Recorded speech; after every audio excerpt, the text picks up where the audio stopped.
Assalamualaikum warahmatullahi wabarakatuh. Bismillahirrahmanirrahim. Hari ini kegiatan MPLS di SMP Negeri 1 Ngawi memasuki hari yang kedua. Bagaimana kabarnya anak-anak? Ya, baik-baik dan sehat bukan? Silahkan Anda menghadap ke laptop atau ke HP-nya masing-masing. Dan sebelum kita bersama-sama belajar hari ini, mari kita berdoa. Semoga kita mendapatkan ilmu yang bermanfaat bagi kita semuanya. Berdoa mulai. Berdoa selesai. Amin ya robbal alamin. Oke anak-anak, hari ini kita akan mempelajari tentang bullying, tata krama, dan karakter. Apa itu bullying, apa itu tata krama, dan apa itu karakter? Mari bersama-sama kita ikuti. Saya tampilkan sebuah foto.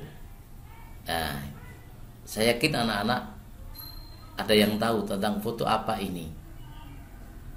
Ya, betul. Ini adalah foto tentang bullying yang dilakukan terhadap seorang anak penjual jalang kote yang dibully oleh anak-anak remaja. Kejadian ini terjadi di Sulawesi Selatan yang akhirnya berdampak ke ranah hukum. Ada 8 orang menjadi tersangka karena telah memberikan perundungan terhadap anak ini. Dan akhirnya 8 tersangka ini berhadapan dengan masalah hukum. Oke, selanjutnya apa yang dimaksud dengan bullying? Mungkin ada sudah yang tahu? Ya.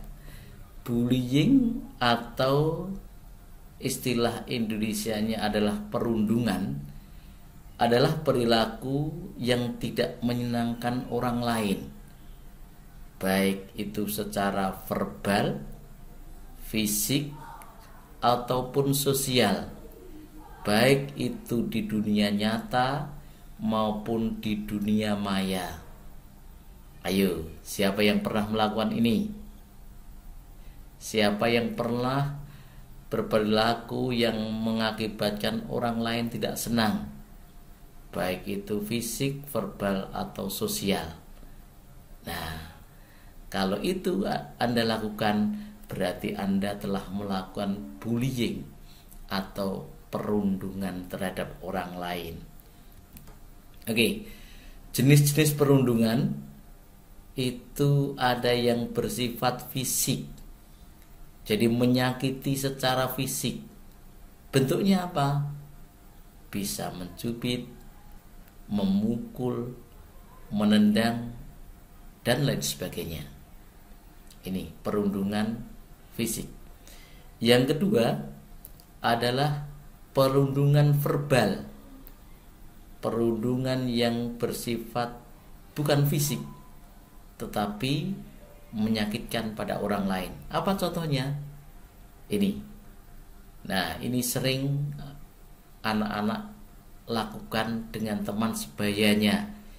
Misalnya contohnya memanggil namanya dengan panggilan yang tidak menyenangkan. Ya, sudah tahu kalau temannya dipanggil dengan panggilan itu tidak menyenangkan, malah dipanggil dengan cara itu. Ini tidak baik.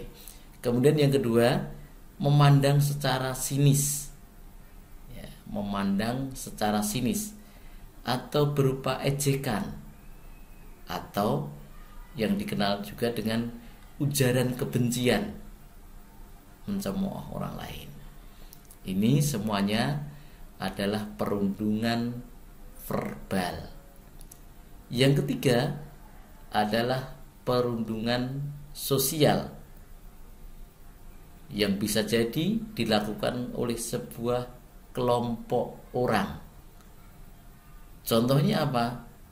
Berbohong, kemudian menyebarkan rumor atau gosip, atau kalian sekelompok mengucilkan temannya. Jika ada temannya datang, tiba-tiba sekelompok itu berpindah tempat. Nah, ini menyakitkan. Maka ini termasuk jenis perundungan sosial. Kemudian yang keempat adalah perundungan maya atau siber. Perundungan maya atau siber merupakan perilaku intimidasi terbuka atau rahasia menggunakan teknologi digital melalui email, WA, Facebook, dan Instagram.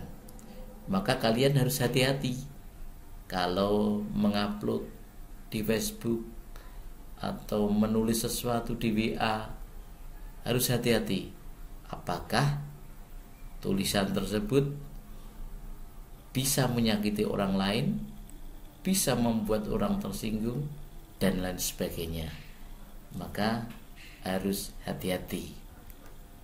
Nah, siapa yang bisa melakukan perundungan itu? Bisa perorangan, bisa juga sekelompok orang. Jadi seorang diri bisa melakukan perundungan terhadap orang lain, atau bisa jadi sekelompok. Dilihat dari kategorinya, yang bisa melakukan perundungan bisa orang yang lebih muda. Orang yang lebih muda. Misalnya kalian bisa mengeluarkan kata-kata yang menyakitkan kakakmu, atau menyakitkan ibumu, atau lain sebagainya. Bisa dilakukan oleh orang-orang yang sebaya, artinya seumuran, sepantaran. Kalian mengejek teman kalian, kalian mencemooh teman kalian. Nah, itu berarti sudah melakukan perundungan terhadap sebaya. Bisa juga yang melakukan perundungan itu adalah orang yang lebih tua. Bisa jadi di sekolah, bisa jadi di rumah, atau bisa jadi di lingkungan masyarakat. Orang yang lebih tua memberikan perundungan atau membuli orang-orang yang lebih tua.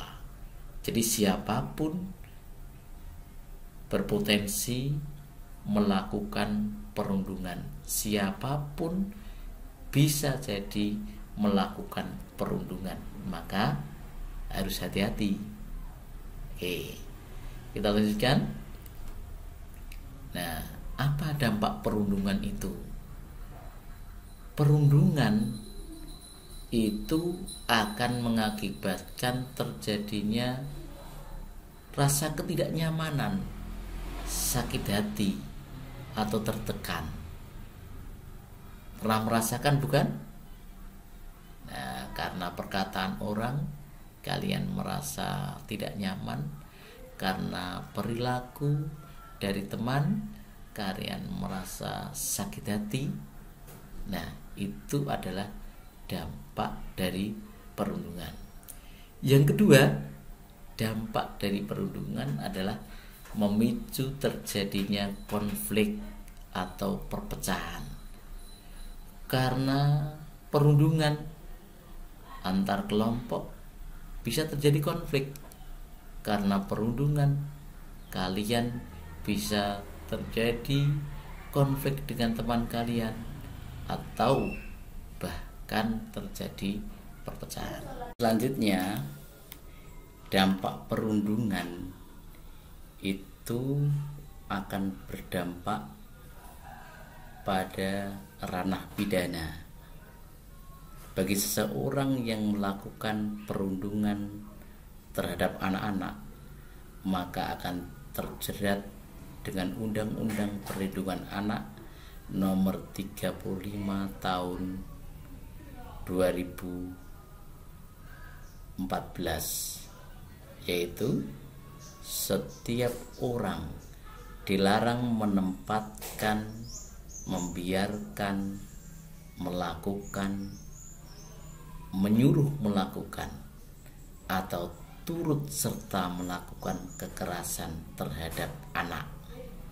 Bagi yang melanggarnya akan dipidana dengan pidana penjara paling lama 3 tahun 6 bulan dan atau denda paling banyak 72 juta rupiah. Ini kalau perundungan dilakukan terhadap anak. Kalau perundungan itu diupload melalui medsos, melalui Facebook, maka Anda akan terjerat dengan undang-undang ITE. Maka kalian akan bisa berurusan dengan hukum. Karena apa? Karena status kalian di WA, karena upload yang kalian lakukan di Facebook itu menimbulkan ketersinggungan, sakit hati, atau menyakiti orang lain.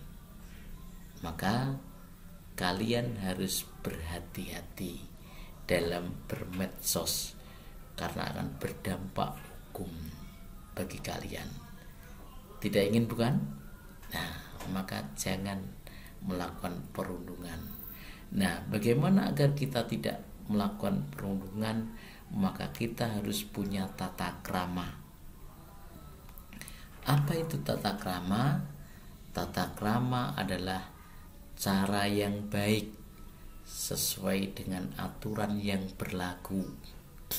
Contoh misalnya, tata krama pergaulan berarti tata cara pergaulan yang baik sesuai aturan yang berlaku. Tata krama berbicara berarti tata cara berbicara yang baik sesuai dengan aturan yang berlaku dan lain sebagainya. Lah, aturan apa yang bisa kita jadikan dasar untuk bertata krama? Nah, minimal ada 3 aturan yang menjadi dasar dalam bertata krama. Yang pertama adalah aturan agama. Kita dikatakan bertata krama kalau perilaku kita sesuai dengan agama kita. Kita dikatakan bertata krama jika sudah melaksanakan perintah-perintah yang ada dalam agama. Yang kedua adalah kebiasaan, adat istiadat atau budaya setempat. Kita dikatakan baik jika perilaku kita sesuai dengan budaya, adat istiadat. Cara berbicara kita sudah dikatakan bertata krama jika sesuai dengan budaya yang setempat. Kemudian yang ketiga, dasar kita bertata krama adalah hukum atau aturan tertulis. Kita dikatakan seorang pengendara sepeda motor yang baik, yang bertata krama apabila kita mengendarai sepeda motor kita sudah sesuai dengan aturan berlalu lintas atau undang-undang lalu lintas. Kita dikatakan sudah menjadi warga negara yang bertata krama jika kita melakukan sesuai dengan hukum yang ada. Kita dikatakan sebagai siswa yang baik, bertata krama jika di sekolah kita, perbuatan kita sesuai dengan tata tertib sekolah. Oke, kepada siapa kita harus bertata krama? Yang pertama, kepada Allah Subhanahu wa Ta'ala, kepada Tuhan yang Maha Esa. Yang kedua, kepada diri kita sendiri. Dan yang ketiga, kepada orang lain. Bagaimana penerapannya? Nah, yang pertama, tata krama kepada Tuhan, tata krama kepada Allah Subhanahu wa Ta'ala. Apa implementasinya? Kita percaya kepada Allah Subhanahu wa Ta'ala. Kita percaya kepada Tuhan yang Maha Esa. Yang kedua, setelah percaya, kita taat dan patuh pada perintah Allah Subhanahu wa Ta'ala, melakukan perintah-perintahnya. Dan yang ketiga, menjauhi larangannya. Karena apa? Walaupun kita patuh, taat pada perintahnya, tetapi tidak menjauhi larangan Allah, maka kita tidak dapat dikatakan bertata krama. Yang keempat adalah beribadah kepada Allah, kepada Tuhan yang Maha Esa dengan khusyuk dan tertib. Yang kedua adalah tata krama pada diri sendiri. Bagaimana penerapannya? Adalah tidak menganiaya diri kita sendiri. Seperti apa misalnya? Misalnya kita memakan makanan yang tidak berguna bagi tubuh kita, itu berarti kita tidak memiliki tata krama terhadap diri kita sendiri. Karena apa? Memasukkan makanan yang tidak bermanfaat bagi diri kita sendiri, atau bahkan membahayakan diri kita sendiri. Contohnya, meminum minuman keras, meminum minuman yang terlarang. Itu tidak bermanfaat bagi diri kita sendiri, tetapi mengapa kita lakukan? Nah, berarti tidak memiliki tata krama terhadap diri sendiri. Yang kedua adalah berpenampilan yang baik, sehingga menimbulkan kesan yang baik. Apalah artinya berpenampilan tetapi tidak mengesankan pada diri kita yang baik, menjadi diri yang baik?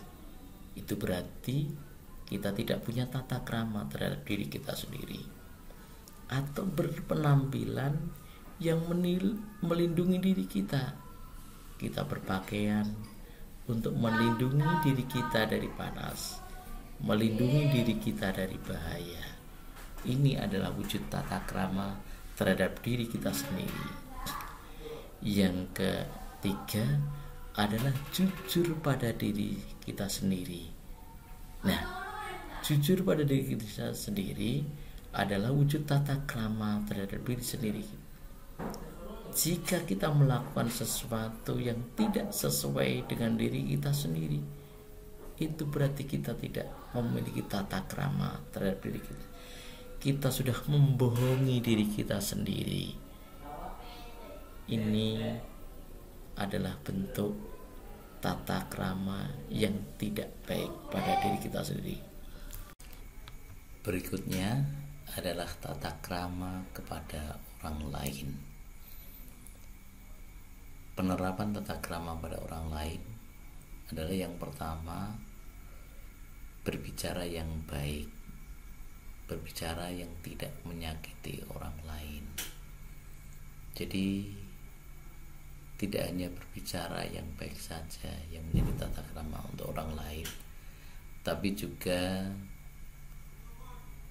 tata krama berbicara yang baik yang tidak menyakiti orang lain. Kemudian yang kedua adalah berperilaku yang sopan dan santun. Jadi perilaku kita harus sopan dan santun pada orang lain. Yang ketiga yaitu menyayangi, mengasihi orang yang lebih muda. Jadi kepada adik kita, kepada orang-orang yang lebih muda, kita harus menyayangi dan mengasihi dan menghormati orang yang lebih tua. Ini adalah tata krama. Yang keempat adalah bertoleransi, memberikan kesempatan kepada orang lain yang berbeda pendapat, menghargai perbedaan, apapun perbedaannya itu, perbedaan suku, perbedaan ras, perbedaan agama, dan perbedaan budaya, harus kita hargai dan memberi toleransi kepadanya. Walaupun berbeda agama, kita tetap bertoleransi, menghargai. Ini adalah tata krama kepada orang lain yang harus kita terapkan pada orang lain. Nah, berikutnya, mengapa kita harus bertata krama dalam hidup bermasyarakat bersama? Mengapa kita harus bertata krama? Ada 3 tujuan. Yang pertama adalah menciptakan ketertiban yang ada di masyarakat. Kalau kita bertindak tanduk dengan tata krama, insya Allah akan tercipta ketertiban. Selain tercipta ketertiban, juga akan tercipta kedamaian. Hidup akan tertib dan damai ketika individu-individu itu memiliki tata krama yang baik. Dan yang ketiga, kita akan merasa nyaman dan tenang jika kita mempunyai perilaku yang bertata krama. Jika setiap individu memiliki tata krama, maka akan tercipta ketertiban, kedamaian, dan akhirnya kita merasa nyaman dan tenang. Nah, orang-orang, individu-individu yang memiliki tata krama itu akan membentuk sebuah karakter. Apa karakter itu? Karakter disebut juga watak. Karakter atau watak itu adalah sifat batin yang mempengaruhi pikiran, sikap, dan perilaku seseorang.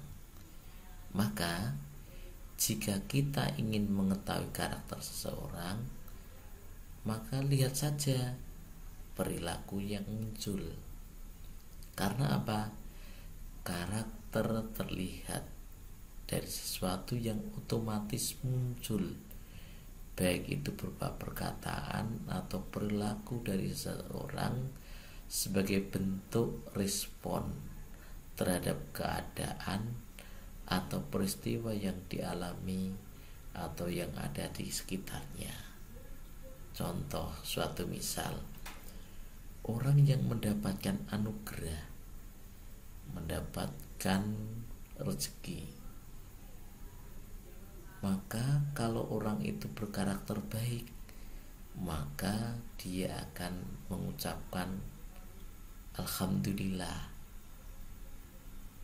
Tetapi orang yang berkarakter jelek, ketika berjalan dan terantuk batu, maka secara spontan lidahnya akan mengatakan perkataan-perkataan yang kotor.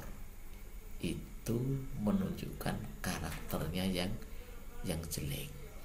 Jadi karakter seseorang dapat dilihat dari sesuatu yang secara otomatis muncul, baik itu dalam bentuk perkataan atau perilaku, sebagai bentuk respon terhadap keadaan atau peristiwa yang dialami atau peristiwa yang ada di sekitarnya.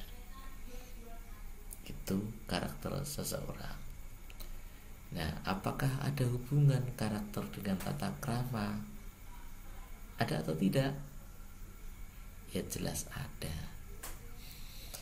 Kebiasaan bicara, berperilaku, dan bergaul yang sesuai dengan tata krama akan membentuk karakter seseorang. Jadi kalau kebiasaan bicara kita baik, perilaku kita baik, cara bergaul kita baik sesuai dengan tata krama, maka akan membentuk karakter yang baik pula. Jadi tata krama dan karakter itu sangat berhubungan.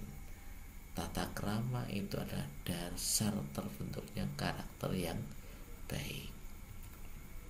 Ya, karakter itu ada 5 karakter utama. Ada 5 karakter utama, yaitu yang pertama karakter religius dan karakter nasionalis, karakter mandiri, karakter gotong royong, dan karakter integritas. Karakter religius, ya, mampu mengucapkan syukur, percaya pada Allah, kemudian suka beramal kebaikan, itu karakter religius. Karakter nasionalis, bangga berbahasa Indonesia, bangga punya budaya Indonesia, menghormati bendera, menghormati lambang negara, menghormati dasar negara, patriotik, itu adalah karakter nasionalis.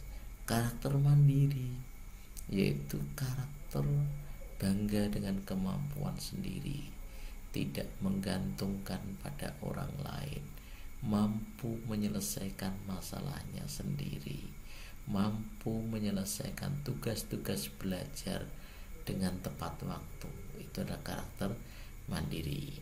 Kemudian karakter gotong royong, yaitu karakter mampu bekerja sama dengan orang lain, suka membantu temannya, menolong temannya yang sedang kesusahan. Itu adalah karakter gotong royong.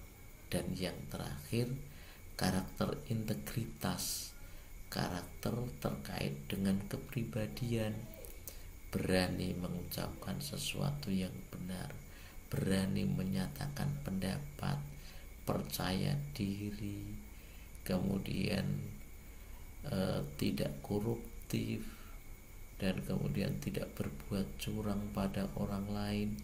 Ini adalah karakter integritas. Jadi pada kesimpulannya, kita harus memiliki tata krama yang baik.